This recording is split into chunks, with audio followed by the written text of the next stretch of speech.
Ladies and gentlemen, please join me in a moment of silence as we lay to rest the season for the Miami Dolphins. A few moments later.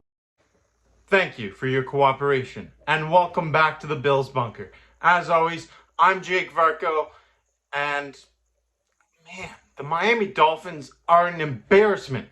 I mean, honestly, I almost feel bad for Dolphins fans. Almost. We're going to dive into how much of a fraudulent team this Dolphins team actually was this year. But before we do that, I'd like to take a moment to encourage you to subscribe to the channel for more content just like this.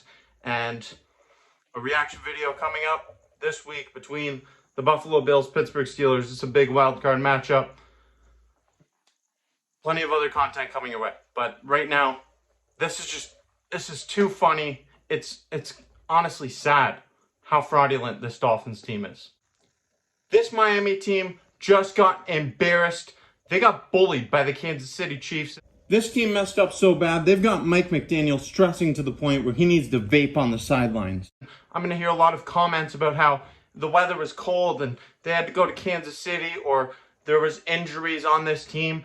And hold on a second. Pump the brakes before you even comment that or even think about commenting that, because the Dolphins have no one to blame but themselves for these things.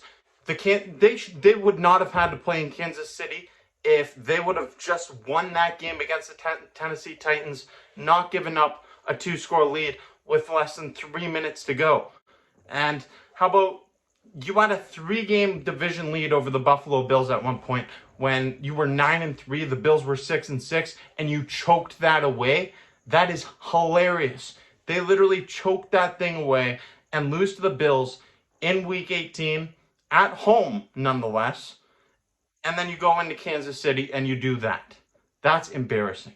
As for the injuries, yes, there were plenty of injuries on that Dolphins team, but I don't really want to hear about it because every team in the NFL has injuries. Just look at Buffalo. They're missing Tre'Davious White and Matt Milano, 2 all-pro players. I mean, that's a huge loss. The Dolphins, I'm not taking anything away from them. They have the injuries, but they have no one to blame but themselves. Mike McDaniel, there were injuries that happened when you were getting blown out by the Baltimore Ravens and you decided to leave your starters out there. Came back to haunt this team. Something else that came back to haunt this Dolphins team is the fact that they lack grit. Seriously, this team is soft. And I believe I'm justified in saying that. This team has demonstrated how soft they are. This team folds under the pressure. They cannot live up to the big time moments. The only team with a winning record that they defeated this season was the Dallas Cowboys, and they looked just as fraudulent at times, especially when they were on the road, like they were in that game.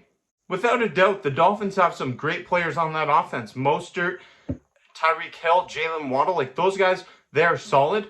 Their contributions are massive.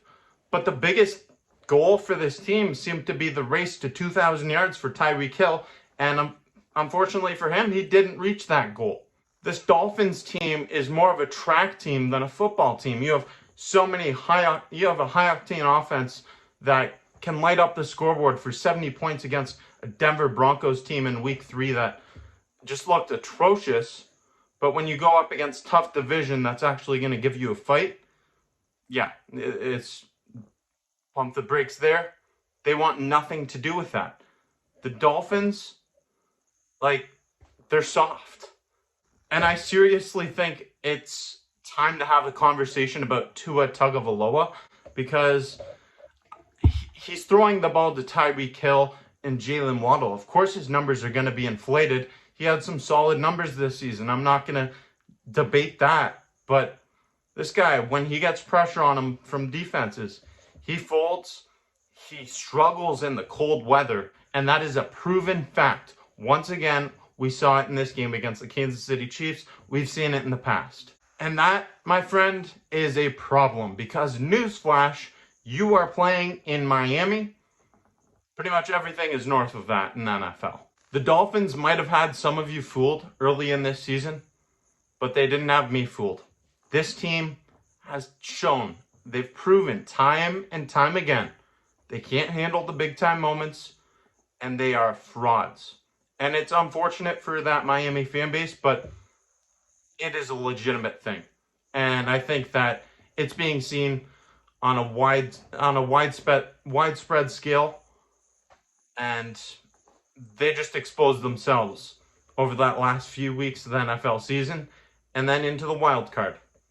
Again, you should have had a home playoff game, but you blew that, and then you blew your opportunity to go into Kansas City and defeat the Chiefs. It's just sad. It's an embarrassment.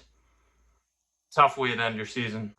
I mean, there's no doubt about it. The Miami Dolphins fan base is going to have a long off season, and it's going to be a tough one for them to really sit back and reflect on what happened. But as for the Buffalo Bills, they still have to take care of business, or they could be getting a video just like this put out about them. They got to take care of business against the Pittsburgh Steelers on Monday at 4:30. The game was rescheduled due to weather. I'll be here reacting to that game, hoping to get to the stadium. We'll see what the weather's like and what happens, but stay tuned for more content coming your way on the Bills Bunker. If you haven't yet, click subscribe. Thank you for watching this video. I'm Jake Varco. Catch you next time.